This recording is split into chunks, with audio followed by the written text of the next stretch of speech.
Before this story pulls you under, hit subscribe, leave a comment, and lock yourself in, because once this tape starts playing, there's no turning back. The red and blue lights cut through the rain like knives as the cruiser skidded to a stop on the shoulder of Route 17. Steam rose from the asphalt, mixing with the fog rolling in from a nearby river. A man stood barefoot in the middle of the road, his hands raised, his shirt soaked, not just from the storm. When officers approached, weapons drawn, he didn't run. He didn't speak. He only stared past them, eyes hollow, like someone who had already given up.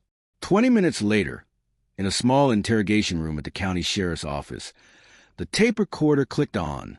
"I did it," the man said calmly. "I killed her."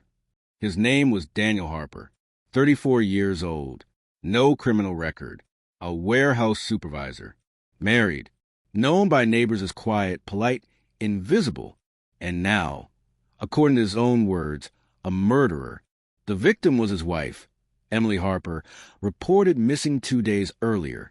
Her car had been found abandoned near the riverbank, driver's door open, purse still inside. There were no signs of a struggle, no witnesses, just silence, until Daniel walked into the road and surrendered. Detective Laura Mitchell sat across from him, her notebook unopened. She had learned long ago that first confessions were fragile things, emotional, unstable, often unreliable. Daniel's voice didn't shake. His hands didn't tremble. That worried her more than panic ever could. "Tell me what happened," she said. Daniel leaned forward, elbows on the metal table. "We argued," he said, "about money, about lies. I lost control." He described a fight at their home, late at night, said Emily tried to leave, said he followed her, said it ended by the river. The details were clean, almost rehearsed. Too clean. Forensics teams searched the riverbank through the night. They found footprints, tire tracks, a single shoe lodged in the mud, but no body. By morning, the confession was already spreading through the department. Case closed, some said. Open and shut. A husband snaps. It happens every day. But Detective Mitchell couldn't shake the feeling that something was wrong. Emily Harper wasn't just missing. She had vanished without a trace. Mitchell reviewed the initial missing person report again.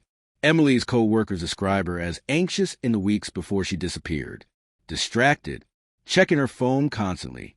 One co-worker mentioned she received several calls late at night, always stepping outside to answer them. When asked who was calling, Emily had brushed it off. Just old stuff, she'd said. Daniel hadn't mentioned any of that. The house told its own story. No broken furniture. No overturned chairs. No blood. Not even a cracked picture frame.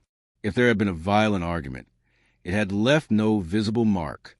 That alone didn't clear Daniel, but it complicated things.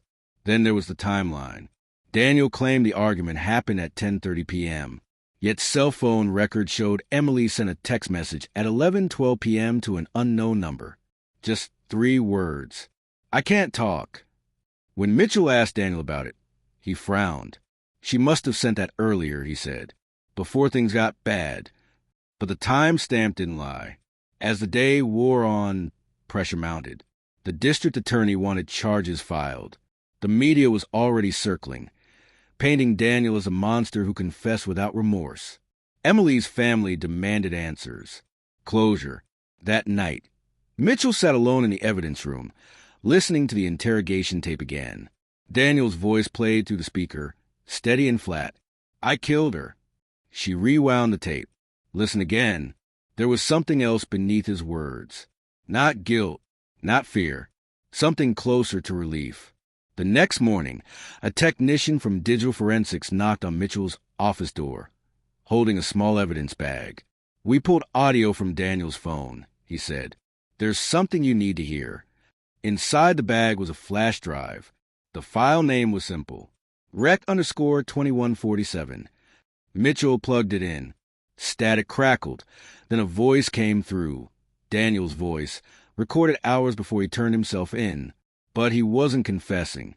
He was crying, and he was begging someone not to do this. The recording cut off abruptly.